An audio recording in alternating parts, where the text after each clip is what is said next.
So hello everyone, welcome back to the channel. Sir topic चल रहा है हमारा कैपिटल स्ट्रक्चर। ठीक है, बहुत इंपॉर्टेंट टॉपिक पढ़ते हैं सर अपन फाइनेंशियल मैनेजमेंट के अंदर।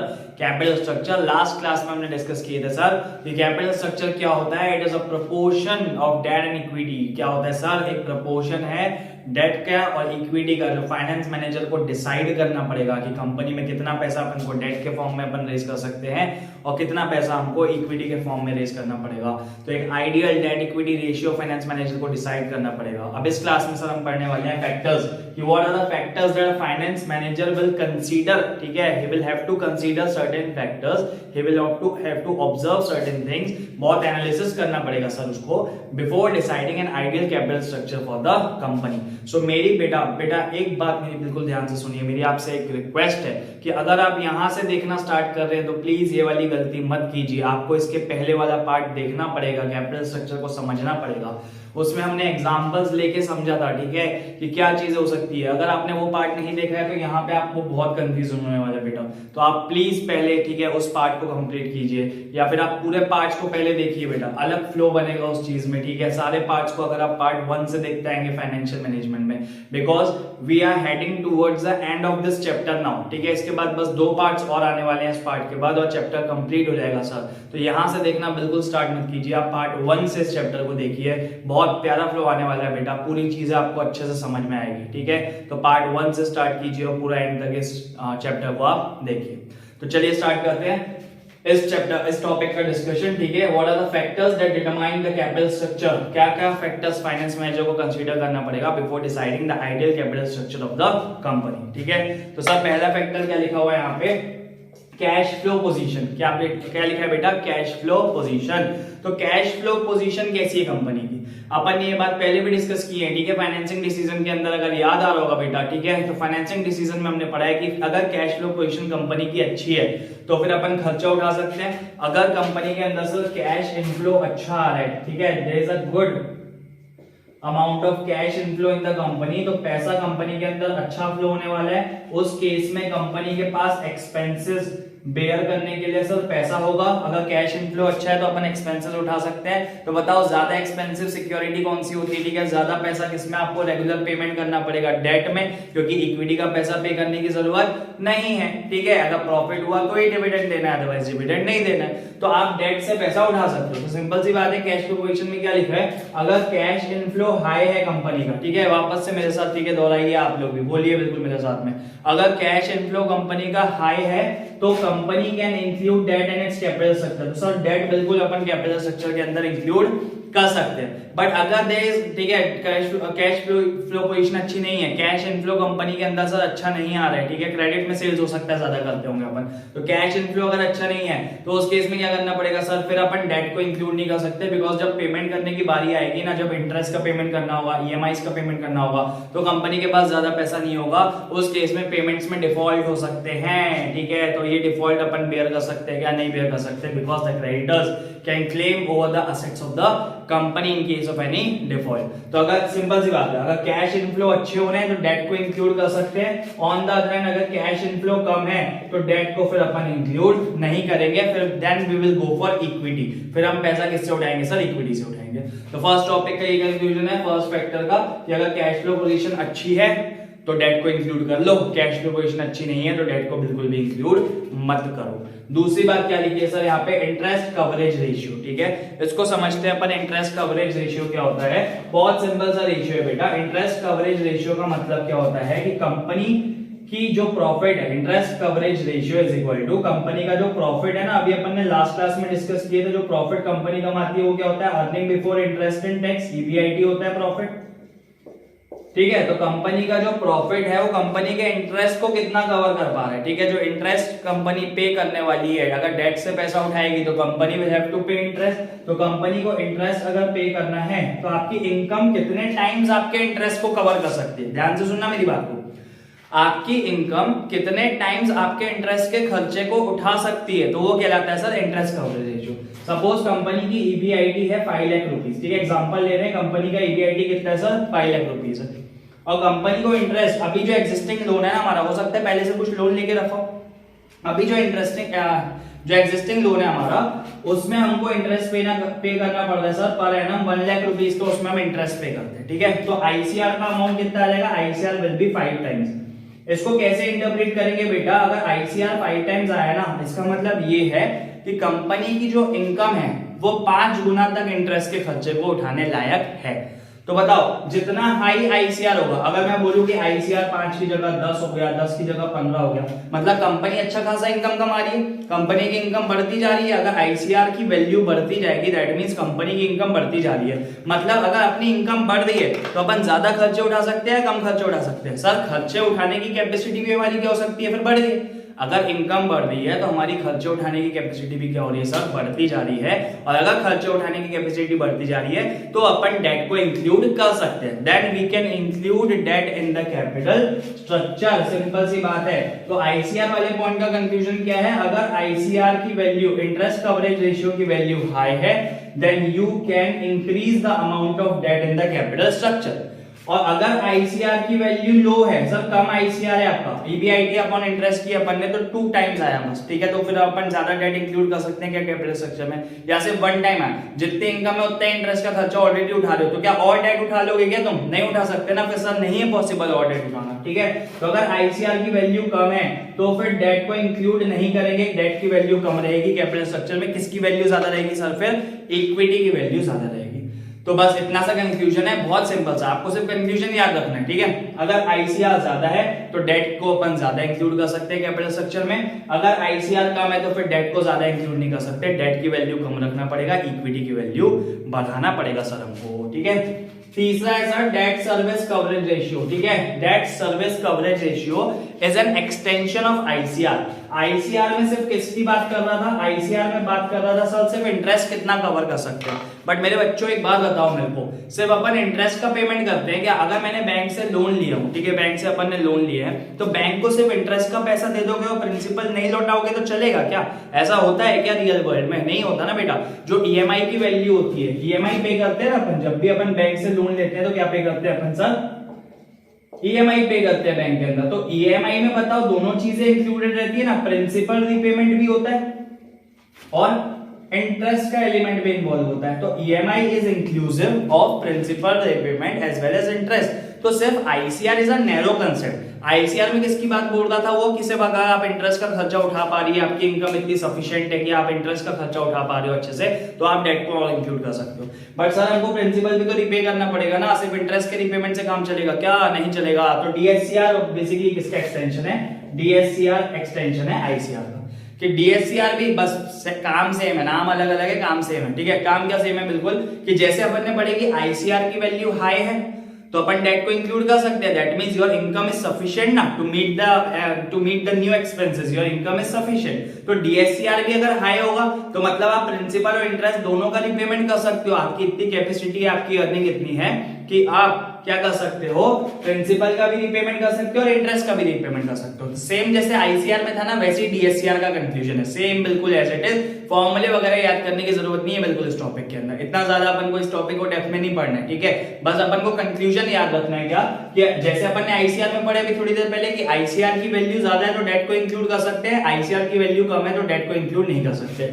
Same goes with DSCR. DSCR की वैल्यू हाई है तो डेट को इंक्लूड कर लो, मतलब आप और खर्चे उठाने के लिए सक्षम हो, आप कैपेबल हो और खर्चा उठाने के लिए। तो अगर डीएससीआर की वैल्यू हाई है तो डेट की वैल्यू को अपन बढ़ा सकते हैं कैपिटल स्ट्रक्चर के अंदर। बट सर अगर डीएससीआर की वैल्यू लो है, it indicates that the existing expenditure of the company is more. तो एग्जिस्टिंग खर्चा ही अगर आपका ज्यादा है तो बताओ और खर्चा डेट का उठा सकते हो क्या, और लायबिलिटी उठा सकते हो क्या, नहीं उठा सकते।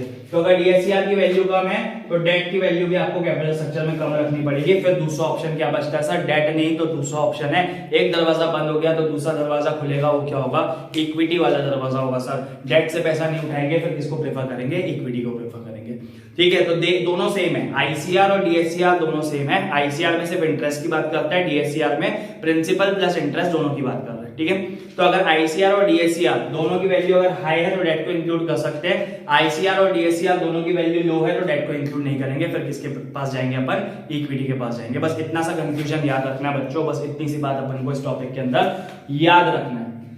Fourth point है return on investment. This we have already discussed in the last lecture when we were talking about capital structure. No, ठीक है, जब अपन डिस्कस कर रहे थे कैपिटल स्ट्रक्चर के बारे में तो already upon return on investment की बात पढ़ चुके हैं।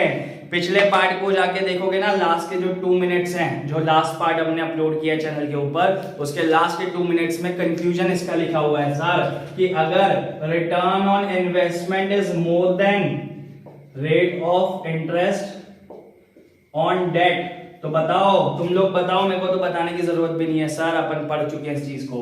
अगर रिटर्न ऑन इन्वेस्टमेंट ज्यादा है rate of interest on debt से, तो कंपनी डेट को इंक्लूड कर सकती है कैपिटल स्ट्रक्चर के अंदर। अगर डेट इंक्लूड करेंगे तो सर ईपीएस क्या होने वाला है, बढ़ने वाला है। इसलिए मैं बोल रहा हूं बेटा कि लास्ट लेक्चर देखना बहुत ज्यादा इंपॉर्टेंट है, ठीक है।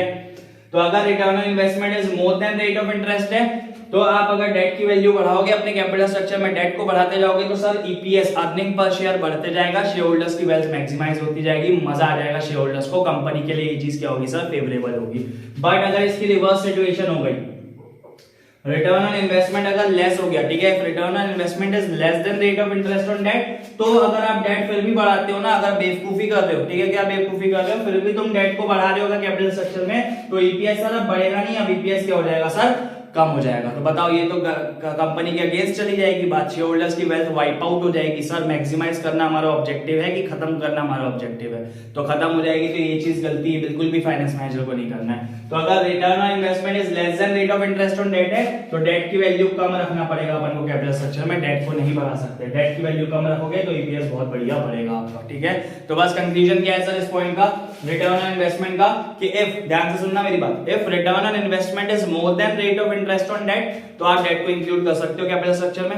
If return on investment is less than rate of interest on debt, तो आप डेट को इंक्लूड नहीं करोगे कैपिटल स्ट्रक्चर में, फिर आपको क्या प्रेफर करना पड़ेगा सर, इक्विटी प्रेफर करना पड़ेगा। आई बात समझ में। नेक्स्ट है cost of debt. Cost of debt एकदम सिंपल सी बात लिखी है कि अगर आपको सस्ते में लोन मिल रहा है कहीं से, ठीक है, कहीं से ऐसा जुगाड़ हो रहा है आपका, कहीं से ऐसा अरेंजमेंट हो रहा है आपको कि अगर लोन लेने जा रहे हो, मतलब अगर आप डेट लेने जा रहे हो मार्केट में, तो डेट का जो कॉस्ट पड़ रही है आपको कम पड़ रही है as compare to equity. Equity में जो खर्चा आएगा उससे कम खर्चा किसमें आ रहा है, डेट में। तो अगर डेट सस्ता पड़ रहा है, सिंपल सी बात, जो चीज सस्ती पड़ रही है वो ले लो। डेट सस्ता पड़ रहा है तो डेट ले लो, इक्विटी सस्ती पड़ रही है तो इक्विटी से पैसा उठा लो, ठीक है, बात करो। तो अगर डेट सस्ता पड़ रहा है, डेट की कॉस्ट कम है, then you can prefer debt. अगर डेट की कॉस्ट क्या हो रही है सर, इसकी कॉस्ट ज्यादा पड़ रही है आपको मार्केट में, लोन बहुत महंगे में मिल रहा है आपको मार्केट में, ज्यादा पैसा लगने वाला है आपको, तो उस केस में फिर डेट प्रेफर मत करो, उस केस में क्या प्रेफर कर लो, इक्विटी प्रेफर कर लो। तो एकदम सिंपल सी बात लिखी है इसमें, अगर cost of debt is less, ठीक है, cost of raising funds from debt is less, then you can prefer debt. But अगर डेट महंगा पड़ रहा है तो यू कैन प्रेफर इक्विटी, ठीक है। तो जो चीज सस्ती पड़ रही है वो ले लो मार्केट से, एकदम सिंपल सा कांसेप्ट है। नेक्स्ट है टैक्स रेट्स आर इंपॉर्टेंट। बहुत इंपॉर्टेंट बात लिखी है टैक्स रेट के अंदर कि अगर टैक्स रेट ज्यादा है, बच्चों अगर ध्यान आ रहा होगा डिविडेंड डिसीजन के अंदर, ठीक है, डिविडेंड डिसीजन जब अपन पढ़ रहे थे आज से 2-3 पार्ट पहले, ठीक है, तो डिविडेंड डिसीजन के अंदर अपन ने पढ़े थे सर, अगर टैक्स का रेट ज्यादा है, टैक्स रेट अगर ज्यादा है, तो कंपनी को टैक्स किस में पे करना पड़ता है, डिविडेंड इनकम जो होती है वो शेयर होल्डर्स के हाथों में क्या होती है सर, एग्जेम्प्ट होती है, उस पर टैक्स किसको पे करना पड़ता है, कंपनी को पे करना पड़ता है। तो अगर टैक्स रेट ज्यादा है तो कंपनी बताओ डिविडेंड ज्यादा डिस्ट्रीब्यूट करती थी क्या, नहीं करती थी ना। अगर टैक्स रेट ज्यादा है तो कंपनी डिविडेंड का अमाउंट कम रखती थी, और टैक्स रेट कम है तो डिविडेंड का अमाउंट ज्यादा रखती थी। तो सिंपल सी बात है सर, अगर टैक्स का रेट ज्यादा है ना, तो कंपनी फिर इक्विटी प्रेफर नहीं कर सकती सर, क्योंकि डिविडेंड देना पड़ेगा शेयर होल्डर्स को, उसमें कंपनी को अच्छा खासा नुकसान हो जाएगा, टैक्स गवर्नमेंट को ज्यादा देना पड़ेगा। दूसरी चीज क्या होता है, जो अगर डेट से अपन पैसा उठाते हैं ना, तो डेट में जो इंटरेस्ट पे करते हैं उसमें टैक्स का इफेक्ट नहीं होता। टैक्स का जो इफेक्ट पड़ता है ना, वो इंटरेस्ट पे करने के बाद आता है। जैसे अपन ने लास्ट क्लास में एग्जांपल डिस्कस किए थे ना, ईबीआईटी माइनस करते थे इससे क्या, इंटरेस्ट, तो डेट का इंटरेस्ट तो पहले ही माइनस हो जाता था ईबीआईटी से, उसके बाद क्या आता था सर, ईबीटी। अब जो टैक्स लगता था गवर्नमेंट को, जो टैक्स पे करते थे अपन, वो कौन से अमाउंट पे कैलकुलेट करते थे सर, ईबीटी वाले अमाउंट पे। तो बताओ इंटरेस्ट का एलिमेंट तो पहले से ही हट गया। तो अगर डेट को अपन बढ़ाएंगे कैपिटल स्ट्रक्चर में, तो हमारी टैक्स लायबिलिटी क्या होगी सर, कम होगी। That's why the tax rates are high, then we can include debt in the capital structure, ठीक है, अपन डेट को इंक्लूड कर सकते हैं। But if the tax rate is low, तो फिर अपन को क्या प्रेफर कर सकते हैं, इक्विटी प्रेफर कर सकते हैं। तो सपोज एग्जांपल लेते हैं, टैक्स रेट हाई है, सपोज ईबीआईटी कंपनी का कितना है सर, 10 लाख रुपीस ईबीआईटी का अमाउंट है। अब कंपनी ने 20 लाख रुपए का लोन लेके रखा है at the rate of 10% per annum. इस पे कितना इंटरेस्ट पे करना पड़ेगा कंपनी को, सपोज 10% इंटरेस्ट पे करना पड़ेगा। तो बताओ 20 लाख का 10% इंटरेस्ट कितना कट जाएगा, इसमें से 2 लाख रुपए इंटरेस्ट कट जाएगा सर, ठीक है। ईबीटी कितना आएगा, 8 लाख आएगा। सपोज टैक्स रेट है 30%, तो 8 लाख का कितना हो गया 30%, 2,40,000 गवर्नमेंट को टैक्स पे करना पड़ेगा। और अर्निंग आफ्टर टैक्स कितना बचेगा कंपनी का, फिर इस केस में 5,60,000, this will be earning after tax. अब सपोज क्या कर रहे हैं अपन को लग रहा है कि टैक्स रेट बहुत हाई है, गवर्नमेंट बहुत ज्यादा टैक्स ले रही है, ठीक है। तो मैं सोच रहा हूँ कि मैं डेट को बढ़ा लेता हूँ इक्विटी का अपने कैपिटल स्ट्रक्चर में। तो डेट का अमाउंट 20 लाख से हटा के हमने कितना कर दिया, सपोज 30 लाख कर दिया, बढ़ा दिए डेट का अमाउंट, ठीक है। अब 30 लाख में बताओ इंटरेस्ट कितना लगेगा, 10% के हिसाब से 3 लाख। तो ईबीटी कितना आ जाएगा, 8 लाख की जगह EBT will be 7 lakh rupees, ठीक है। 7 लाख ईबीटी है, तो 30% जब टैक्स लगेगा तो कितना लगेगा, 210। देखो सर क्या हो गया, पहले 2,40,000 गवर्नमेंट को टैक्स देना पड़ता था। अब अपन ने जब डेट बढ़ाया ना कैपिटल स्ट्रक्चर में, क्या कर दिया सर, डेट को बढ़ा दिए। तो देखो हमारी टैक्स की लायबिलिटी क्या हो गई, कम हो गई, और उसकी वजह से हमारी अर्निंग क्या हो जाएगी सर, ठीक है। अर्निंग में चेंज आ जाएगा, ये हो जाएगी 4,90,000 की अर्निंग आफ्टर टैक्स। क्लियर है। तो बेसिकली इंटेंशन क्या है, अगर टैक्स रेट्स हाई है, टैक्स रेट अगर हाई है तो आप क्या करो, डेट की मात्रा को बढ़ा सकते हो, क्योंकि डेट का जो इफेक्ट होता है वो बिफोर टैक्स होता है, टैक्स में इसका कोई इफेक्ट पड़ता ही नहीं है, ठीक है। टैक्स लायबिलिटी बल्कि ऑन द अदर एंड क्या हो जाएगी, कम हो जाएगी, अगर आप जितना ज्यादा इंटरेस्ट पे करोगे डिबेंचर होल्डर्स को या फिर बैंकर्स वगैरह को जिससे भी आपने लोन लियो। तो कंक्लूजन क्या है, बस कंक्लूजन याद रखो, कंक्लूजन इतना सा है टैक्स रेट वाले टॉपिक का। अगर टैक्स रेट हाई है, ठीक है, टैक्स रेट हाई है तो कंपनी इक्विटी प्रेफर नहीं करेगी, कंपनी क्या प्रेफर करेगी, टैक्स। तो यहाँ पे ये लिख सकते हो आप एक जगह पे, अगर टैक्स रेट हाई है तो कंपनी क्या प्रेफर करेगी, डेट प्रेफर करेगी। अगर टैक्स रेट लो है, tax rate is low, then the company will go for equity. Tax rate कम है तो इक्विटी अपन प्रेफर कर सकते हैं, ठीक है। इतनी सी बात है इस टॉपिक के अंदर कि हाई टैक्स रेट है तो डेट को इंक्लूड कर सकते हैं, लो टैक्स रेट है तो इक्विटी इंक्लूड की जा सकती है। नेक्स्ट है cost of equity. Cost of equity में सिंपल सी बात है, वही वाले टॉपिक से रिलेट किया है जो अपन ने लास्ट चैप्टर में डिस्कस किया कि एज लॉन्ग एज, ठीक है, debt is increasing your EPS, मतलब या फिर इक्विटी की वजह से अगर आपका ईपीएस बढ़ता जा रहा है, ठीक है, as far as debt is increasing EPS. तो उसमें अपन ने एग्जांपल 1 देखे थे, 3 सिचुएशन थी सर, सिचुएशन 1, सिचुएशन 2, सिचुएशन 3। इसमें अपन जैसे जैसे डेट के अमाउंट को, पहले में डेट निल था, फिर डेट क्या हो गया 10 लाख हो गया, फिर डेट बढ़ के क्या हो गया 20 लाख हो गया। तो जैसे जैसे अपन डेट को इंक्लूड करते जा रहे थे तो हमारा ईपीएस क्या होता जा रहा था सर, बढ़ता जा रहा था, ईपीएस की वैल्यू बढ़ी थी। तो इसमें क्या बात लिखी है कॉस्ट ऑफ इक्विटी में, कि ध्यान से सुनना, ठीक है, कॉस्ट ऑफ इक्विटी में क्या बात लिखी है, as long as debt is increasing your EPS. अगर डेट इंक्लूड करने की वजह से आपका ईपीएस बढ़ रहा है तो अच्छी बात है, ईपीएस बढ़वाना ही तो है हमको, शेयर होल्डर्स की वेल्थ मैक्सिमाइज करना ही तो ऑब्जेक्टिव है। तो अगर डेट इंक्लूड करने की वजह से आपका ईपीएस बढ़ रहा है तो आप डेट को इंक्रीज कर दो। अगर डेट इंक्रीज करने की वजह से ईपीएस कम हो रहा है, याद आ रहा है सर, सेकंड एग्जांपल देखे थे अपन ने, अगर डेट को इंक्लूड करने की वजह से, इंक्रीज करने की वजह से ईपीएस अब बढ़ नहीं रहा है, ईपीएस क्या हो रहा है, कम हो रहा है। तो अगर ईपीएस कम हो रहा है तो सर फिर गलत बात है, फिर डेट को इंक्लूड मत करो, फिर किसको इंक्लूड करो, इक्विटी को इंक्लूड करो। तो इतनी सी बात है इसमें कि अगर डेट की वजह से आपका ईपीएस बढ़ रहा है तो डेट को इंक्लूड कर दो, अगर डेट बढ़ने की वजह से ईपीएस नहीं बढ़ रहा है तो फिर क्या प्रेफर करो, इक्विटी को प्रेफर करो। नेक्स्ट है फ्लोटेशन कॉस्ट। फ्लोटेशन कॉस्ट का मीनिंग अपन ऑलरेडी पहली क्लासेस में देख चुके हैं। फ्लोटेशन कॉस्ट का मतलब होता है कॉस्ट एसोसिएटेड विद फाइनेंस, ठीक है, कि किसी भी सोर्स से पैसा उठाने से पहले जो आपको खुद खर्चा करना पड़ता है, ठीक है, खुद, ऐसा थोड़ी ना कि पहले दिन से पैसा आना चालू हो जाएगा, कहीं से तुमने कहा बोले हमको पैसा दे दो तो तुमको बिल्कुल 1 भी रुपए का खर्चा नहीं करना पड़ेगा और तुम्हारे पास पैसे आ जाएंगे, ऐसा नहीं होता सर। अगर आपको इक्विटी से भी पैसा उठाना है, अगर शेयर्स इशू करके भी पैसे उठाने हैं मार्केट से, तो पहले आपको खर्चा करना पड़ेगा ना, प्रोस्पेक्टस इशू करवाना पड़ेगा, ब्रोकर्स अपॉइंट करना पड़ेगा, उनकी कमीशन देना पड़ेगा, अंडरराइटर्स की कमीशन देना पड़ेगा, बैंकर्स को अपॉइंट करना पड़ेगा, उनको पैसे देने पड़ेंगे। तो ऐसे करके कंपनी को बहुत सारा खर्चा करना पड़ेगा। तो फ्लोटेशन कॉस्ट में क्या सिंपल सी बात लिखी है, अगर डेट की फ्लोटेशन कॉस्ट कम है तो डेट प्रेफर कर लो, अगर इक्विटी की फ्लोटेशन कॉस्ट कम है तो इक्विटी प्रेफर कर लो। मतलब डेट और इक्विटी को कंपेयर करो, ठीक है, डेट और इक्विटी को क्या करो आप, कंपेयर करो। जिसमें फ्लोटेशन कॉस्ट कम है, जिसमें फ्लोटेशन कॉस्ट कम है, अगर डेट की फ्लोटेशन कॉस्ट कम है तो डेट को प्रेफर कर लो, अगर इक्विटी की फ्लोटेशन कॉस्ट जो है वो कम है तो किसको प्रेफर कर लो, इक्विटी को।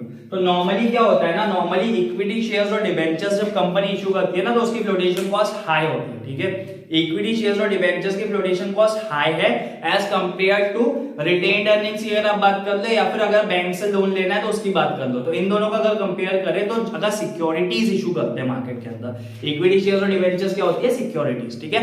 तो उसकी फ्लोटेशन कॉस्ट जनरली हाई होती है, तो फिर कंपनी अगर चाहे तो उसको प्रेफर कर सकती है, चाहे तो उसको प्रेफर नहीं करेगी। सिर्फ एक फैक्टर को देख के डिसीजन नहीं ले सकते, बहुत सारे फैक्टर्स हैं जिनको अपन अभी 8 फैक्टर्स पढ़े, इसके बाद और 6 फैक्टर्स है, total there are 14 factors that a finance manager has to compare, ठीक है। सबको एकदम उसको एकदम कोलाज बना के देखना पड़ेगा, वाइड व्यू में देखना पड़ेगा सारी चीजों को, ठीक है। ऐसा नहीं कि सिर्फ एक फैक्टर को कंसीडर करके वो अपना डिसीजन ले सकता है। तो सारे फैक्टर्स के प्रोज एंड कॉन्स देख के एट लास्ट कंक्लूजन निकालना पड़ेगा। तो फ्लोटेशन कॉस्ट का इतना सा कंक्लूजन है, अगर फ्लोटेशन कॉस्ट ज्यादा है तो फिर उसको प्रेफर मत करो, जिस भी सोर्स में फ्लोटेशन कॉस्ट कम लग रही है उसको प्रेफर कर लो, ठीक है। तो ये 8 पॉइंट हुए, अभी कंटिन्यू कर रहे हैं अपन इसके बाद 9 पॉइंट से, ठीक है। नेक्स्ट फैक्टर जो अपन को कंसीडर करना पड़ेगा before deciding the capital structure is risk consideration. Risk consideration को समझिए बेटा। रिस्क कंसीडरेशन का मतलब क्या होता है, बिजनेस रिस्क की बात कर रहे हैं यहाँ पे। अगर आपको लग रहा है कि कंपनी जो बिजनेस कर रही है उसमें रिस्क है, फाइनेंशियल रिस्क कंपनी की ज्यादा है। रिस्क कैसे हो सकती है सर बिजनेस के अंदर, कि अगर आपको लग रहा है, डाउट लग रहा है कि आप जो प्रोडक्ट्स बेच रहे हो वो हो सकता है लॉन्ग टर्म तक मार्केट में उसकी डिमांड ना हो, आपको लग रहा है कि कस्टमर्स में डिमांड कम होते जा रही है आपके प्रोडक्ट की, तो अगर आपको कहीं ना कहीं ये टेंशन लग रही है आपके माइंड में कि हो सकता है यार बिजनेस अच्छा काम ना करे फ्यूचर में, कि हो सकता है जितना आप प्रेडिक्ट कर रहे हो आपके प्रॉफिट्स होने चाहिए, जितना आपका टर्नओवर होना चाहिए उतना आपका फ्यूचर में टर्नओवर ना हो पाए, प्रॉफिट्स ना हो पाए, तो बताओ अगर खुद रिस्क में जी रहे हो, टेंशन में जी रहे हो, तो और खर्चा उठा सकते हैं कि अपन, और एक अपन डेट की टेंशन ले ले, एक अपन लोन उठा के टेंशन ले ले दिमाग में कि यार अब इसको भी पैसा देना पड़ेगा। तो बताओ, सिंपल सी बात बताओ बेटा दिमाग लगा के, कि अगर फर्म की बिजनेस रिस्क ज्यादा है, आपकी कंपनी की बिजनेस रिस्क या फाइनेंशियल रिस्क ज्यादा है, तो आप डेट को प्रेफर कर सकते हो क्या? नहीं प्रेफर कर सकते फिर डेट को। डेट फिर क्या रखना पड़ेगा? कम रखना पड़ेगा। तो सिंपल सा कंक्लूजन है, अगर फाइनेंशियल रिस्क ज्यादा है तो डेट का अमाउंट कम रखो कैपिटल स्ट्रक्चर में, क्योंकि आप और खर्चा नहीं उठा सकते, ऑलरेडी आप रिस्क में जी रहे हो सर, आपको खुद को नहीं पता है कि फ्यूचर में क्या होने वाला है आपके साथ, ठीक है। तो और खर्चा अपने सिर पे नहीं उठा सकते अपन। तो अगर रिस्क ज्यादा है, फिर बिजनेस के रिस्क ज्यादा है, तो डेट का अमाउंट कम रखना पड़ेगा। ऑन द अदर हैंड आपको लग रहा है कि बिजनेस में उतनी ज्यादा रिस्क नहीं है, बढ़िया नाम चल रहा है कंपनी का मार्केट में, डिमांड खत्म नहीं होने वाली है प्रोडक्ट की कभी भी मार्केट में, तो अगर रिस्क कम है तो फिर डेट का अमाउंट आप बढ़ा सकते हो, फिर आप लायबिलिटी उठा सकते हो, आप इसको अच्छे से मीट कर सकते हो। तो बस सिंपल सा कंक्लूजन है रिस्क वाले पॉइंट का, अगर रिस्क ज्यादा है बिजनेस की तो डेट का अमाउंट कम रखो, इक्विटी प्रेफर करो फिर, और अगर रिस्क कम है बिजनेस की then you can prefer debt in the capital structure in that case. दूसरा है फ्लेक्सिबिलिटी। फ्लेक्सिबिलिटी का मतलब ये है कि इतना ज्यादा बोरो मत कर लो मार्केट से, इतना ज्यादा लोन मत उठा लो मार्केट से कि आगे वाला बंदा लोन देने से मना कर दे तुमको, कि ऑलरेडी तुमने इतना सारा लोन लेके रखा है, उसका तो पता नहीं तुम रीपे कर पाओगे कि नहीं कर पाओगे, तो मैं अब तुमको और लोन कैसे दे दूं। सपोज कंपनी क्या करती जा रही है, लोन ही उठाते जा रही है, मार्केट में सिर्फ डेट ही प्रेफर कर रही है कंपनी की, बस इजी अपन डेट उठाते हैं। तो बैंक, पहले एक बैंक के पास गई कंपनी, फर्स्ट बैंक के पास, उससे 100 करोड़ का लोन लिया हुआ है, सेकंड बैंक के पास गई, उससे 150 करोड़ का लोन लिया हुआ है, तीसरे बैंक के पास गई, उससे भी 100 करोड़ का लोन लिया हुआ है। तो जैसे ही अपन फोर्थ बैंक के पास जाएंगे तो ये हाथ जोड़ लेगा, बेटा ये क्या जोड़ लेगा, अपने हाथ जोड़ लेगा, बोलेगा सर ऑलरेडी आपने इतना सारा लोन लेके रखा है, आप उनको रीपे करोगे कि नहीं करोगे हमको पक्का नहीं है पता, ठीक है। तो ऑलरेडी आपने अगर इतना सारा लोन लेके रखा है तो आपकी बोरिंग पावर क्या हो गई है सर, कम हो गई है। तो अगर आप सिर्फ डेट से ही पैसा उठाते जाओगे ना बेटा मार्केट में, तो आपकी बोरिंग पावर क्या हो जाएगी, कम हो जाएगी। तो कोई भी क्रेडिटर फिर आपको पैसा लोन देने से क्या कर देगा, मना कर देगा। इसीलिए तो एक आइडियल कैपिटल स्ट्रक्चर मेंटेन करना पड़ेगा कि कुछ पैसा डेट से उठाओ, कुछ पैसा इक्विटी से उठाओ, एक आइडियल रेशियो मेंटेन करो। तो सिर्फ और सिर्फ अगर आप डेट प्रेफर करोगे ना तो आपकी फ्लेक्सिबिलिटी नहीं बचेगी फिर, ठीक है, फ्लेक्सिबल नहीं रहेगा माहौल। आगे जाके आपको फिर जब जरूरत पड़ेगी ना, सही में अगर पैसों की जरूरत पड़ रही है और सही में सिर्फ लोन के अलावा और कोई रास्ता नजर ही नहीं आ रहा है, तो फिर आप लोन लेने के लिए सक्षम नहीं हो पाओगे, ठीक है, कोई भी आपको लोन नहीं देगा। तो इसलिए पहले से अपनी बोरिंग पावर मेंटेन करना पड़ेगा अपन को, ठीक है, ध्यान में रखना पड़ेगा कि लोन से उतना ही उठाया जाए कि फ्यूचर में भी अगर लोन की जरूरत पड़े तो हमको मार्केट से इजीली लोन मिल जाए, इजीली डेट से अपन पैसा उठा सके, ठीक है। तो सिंपल सी बात है, अगर क्या बोल रहे हैं इस पॉइंट के अंदर, कंपनी उतना ही लोन उठाए, ठीक है, उतना ही डेट को इंक्लूड करे जिससे फ्यूचर में बोरिंग पावर बढ़े। अगर आपको लग रहा है कि आपकी बोरिंग पावर कम होने वाली है तो फिर डेट को प्रेफर मत करो, फिर किसको प्रेफर करो सर, इक्विटी को प्रेफर करो, सिंपल सी बात है। नेक्स्ट है कंट्रोल। कंट्रोल वाला पॉइंट ऑलरेडी अपन पहले डिस्कस कर चुके हैं फाइनेंसिंग डिसीजन के अंदर कि अगर एग्जिस्टिंग शेयर होल्डर्स चाह रहे हैं कि उनका कंट्रोल डाइल्यूट हो जाए, ठीक है, if the existing share holders are ready that their control can be diluted, कि उनका कंट्रोल कम हो जाए, तो आप नए शेयर होल्डर्स ला सकते हो कंपनी के अंदर। That means you can easily issue equity. पर आपने मीटिंग की और आपके शेयर होल्डर्स ने क्या बोले, नहीं नहीं सर, हम आपको इक्विटी और मार्केट में इशू करने नहीं देंगे, क्योंकि क्या होगा जब इक्विटी और मार्केट में इशू की जाएगी तो नए शेयर होल्डर्स आ जाएंगे। याद है ना एग्जांपल देखा था अपन ने, सपोज एक कंपनी के दो शेयर होल्डर्स हैं, शेयर होल्डर ए और बी है, दोनों के पास अभी कंट्रोल कितना है, 50-50% का है। तो अगर कंपनी और इक्विटी इशू करेगी तो शेयर होल्डर्स बढ़ जाएंगे। तो सपोज 4 शेयर होल्डर्स हो गए ए बी सी डी, अब कंट्रोल सबका कितना हो गया, 25% का कंट्रोल हो गया सबका। तो बताओ एग्जिस्टिंग शेयर होल्डर्स का कंट्रोल क्या हो गया, इसमें डाइल्यूट हो गया। ए और बी का कंट्रोल क्या हो गया, 50% से कम हो गया, 25 हो गया। तो इसमें बस सिंपल सी बात लिखी हुई है कि अगर एग्जिस्टिंग शेयर होल्डर्स चाह रहे हैं कि उनका कंट्रोल डाइल्यूट हो जाए तो कंपनी इक्विटी प्रेफर कर सकती है। But if the existing share holders are not ready to dilute their control, वो लोग बोल रहे हैं कि नहीं आप नए इक्विटी शेयर्स मत इशू करो, हमारा कंट्रोल कम हो जाएगा सर कंपनी के अंदर, तो फिर आपको फिर क्या करना पड़ेगा, डेट प्रेफर करना पड़ेगा, उसके अलावा कोई रास्ता नहीं बचेगा, सिंपल सी बात है।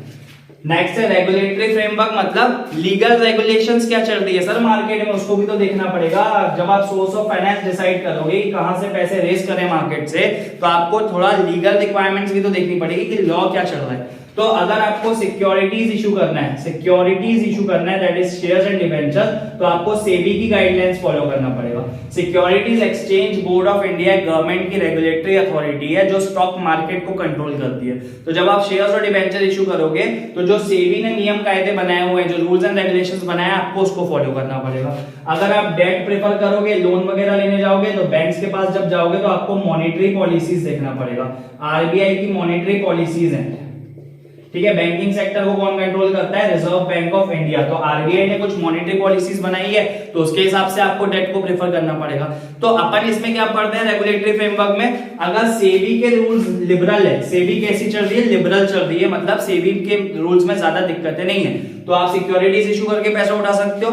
बट अगर मॉनेटरी पॉलिसीज आरबीआई की ज्यादा लिबरल है एज कंपेयर टू सेबी, तो दोनों को कंपेयर करना पड़ेगा कि ज्यादा तामझाम किसमें है। तो जिसमें ज्यादा तामझाम करना पड़ेगा ना आपको, उसको प्रेफर मत करो फिर, ठीक है। तो अगर मॉनेटरी पॉलिसी स्ट्रिक्ट है तो आप क्या प्रेफर कर लो, फिर इक्विटी प्रेफर कर लो, शेयर्स इशू कर दो। और अगर सेबी की पॉलिसी स्ट्रिक्ट है तो फिर क्या प्रेफर कर लो, आप डेट प्रेफर कर लो। तो बेसिकली जिसकी पॉलिसी स्ट्रिक्ट है, वहां पे जिसमें ज्यादा रूल्स एंड रेगुलेशंस है, उसको प्रेफर ना करके जो लिबरल पॉलिसीज है ना, जो थोड़ा लिबरल चल रहा है, आपको जिससे पैसा उठाने में आसानी होगी, ठीक है, उस सोर्स से आप पैसा उठा सकते हो। तो दोनों को आपको कंपेयर करना पड़ेगा, सेबी की पॉलिसीज को और आरबीआई की मॉनेटरी पॉलिसीज को। जो लिबरल है उससे पैसा उठा सकते हैं, सिंपल सी बात है। नेक्स्ट है stock market condition. Stock market में कंडीशन क्या चल रही है सर, उस पर भी तो डिपेंड करेगा ना। अगर आप इक्विटी प्रेफर करना सोच लो, आप क्या सोच रहे हो कि चलो मैं इक्विटी शेयर इशू करते हैं, कंपनी में इक्विटी शेयर इशू करते हैं, उससे पैसा उठा लेते हैं मार्केट से। बट अगर आपने इक्विटी शेयर इशू किए और मार्केट में वो बिके ही नहीं, मार्केट में कंडीशन ही नहीं चल रही है सर, ठीक है, कि बूम का दो टाइप का पीरियड होता है मार्केट के अंदर, अपन ने डिस्कस किए थे क्लास में कि बूम होता है, एक तो बूम क्या होता है जिसमें मार्केट फ्लरिश करता है कि बहुत सारे इन्वेस्टर्स रेडी हैं अलग अलग कंपनी की सिक्योरिटीज शेयर्स परचेस करने के लिए। एक होता है डिप्रेशन का पीरियड या फिर रिसेशन का पीरियड बोलते हैं इसको, डिप्रेशन या रिसेशन का पीरियड होता है जिसमें स्टॉक मार्केट एकदम नीचे मंदी में चले जाता है स्टॉक मार्केट। उसमें जो इन्वेस्टर्स है वो परचेस करने के लिए रेडी नहीं होते शेयर्स, बिकॉज उनको लगता है कि रिस्की है, शेयर्स में पैसा लगाया तो डूबा। तो अगर बूम का पीरियड चल रहा है मार्केट में तो आप इक्विटी इशू कर सकते हो। इक्विटी इशू करोगे तो इन्वेस्टर्स खरीद लेंगे इक्विटी आपकी और आपका क्या काम हो जाएगा, आपके पास पैसे आ जाएगा। बट अगर मार्केट में डिप्रेशन का पीरियड चल रहा है सर, स्टॉक मार्केट में कौन सा पीरियड है, डिप्रेशन, तो अब अगर आप इक्विटी शेयर्स इशू करोगे तो बिकेंगे क्या, इन्वेस्टर्स उसको परचेस करेंगे ही नहीं ना सर। तो अगर डिप्रेशन का पीरियड चल रहा है तो इक्विटी ना प्रीफर करते हुए फिर आपको क्या जाना पड़ेगा, डेट से पैसा उठाना पड़ेगा, क्योंकि इक्विटी इशू करोगे तो कोई भी मार्केट में उसको नहीं खरीदेगा। तो बस सिंपल सी बात है, स्टॉक मार्केट कंडीशन में बूम का पीरियड है तो इक्विटी प्रेफर कर लो, डिप्रेशन का पीरियड है तो फिर आपको डेट प्रेफर करना पड़ेगा। नेक्स्ट है capital structure of other companies. Last point है बेटा, बस लास्ट फैक्टर है, ठीक है। लास्ट फैक्टर क्या है? Capital structure of other companies. आप चाहो तो दूसरी कंपनीज के कैपिटल स्ट्रक्चर को भी कॉपी पेस्ट करके अपना कैपिटल स्ट्रक्चर बना सकते हो, बट एकदम ब्लाइंडली फॉलो नहीं करना है। ब्लाइंडली फॉलो नहीं करना है मतलब ऐसा नहीं कि बिल्कुल अपना दिमाग लगा ही नहीं रहे हो एज अ फाइनेंस मैनेजर, सीधा किसी दूसरी कंपनी का उठाया, कॉपी पेस्ट किया और अपना बना दिया कि हाँ चलो उसकी इक्विटी 500 करोड़ की है तो हमारी इक्विटी भी 500 करोड़ की हो गई, उसका डेट 200 करोड़ का है तो हमारा डेट भी 200 करोड़ का हो गया। ऐसे ब्लाइंडली फॉलो नहीं करना है, क्योंकि हर एक बिजनेस ऑर्गेनाइजेशन की एनवायरमेंट अलग अलग होती है, सबका मार्केट अलग अलग होता है, डिमांड प्रोडक्ट्स की अलग अलग होती है। तो हर चीज अगर अलग है तो थोड़ा बहुत आपको उसको अपने हिसाब से क्या करना पड़ेगा, एडजस्ट करना पड़ेगा। तो सेम इंडस्ट्री के अंदर कोई कंपनी है तो उसको एज अ गाइडलाइन, आप उसको एज अ गाइडेंस यूज कर सकते हो, ठीक है, अपना कैपिटल स्ट्रक्चर डिसाइड करने के लिए, बट एकदम ब्लाइंडली कॉपी पेस्ट नहीं करना है। तो बस ये बात लिखी हुई है इस फैक्टर के अंदर कि दूसरी कंपनीज का कैपिटल स्ट्रक्चर भी देख के आप थोड़ा बहुत उसमें, ठीक है, अपने हिसाब से चेंजेस करके उसको अपनी कंपनी के अंदर यूज कर सकते हो। So these were the 14 factors, ठीक है, that a finance manager will consider, ठीक है, may consider before deciding the capital structure of a company, ठीक है। तो सर इतना सारा काम एक फाइनेंस मैनेजर को करना पड़ेगा। आई होप आपको ये टॉपिक एकदम बढ़िया से समझ में आया होगा, ठीक है। अब आगे बस 2 टॉपिक और बचे हैं इस चैप्टर के अंदर, उसके बाद बेटा एक चैप्टर कंप्लीट हो गया है। तो आप लोग बिल्कुल इस चैप्टर को अच्छे से देखिए और, ठीक है, अच्छे से, बहुत मजा आएगा ये चैप्टर जब कंप्लीट हो जाएगा, आपको बिल्कुल इसके सारे कंसेप्ट क्लियर हो जाएंगे, ठीक है। Thank you so much for watching. आगे के वीडियोस के लिए चैनल के साथ जुड़े रहिए।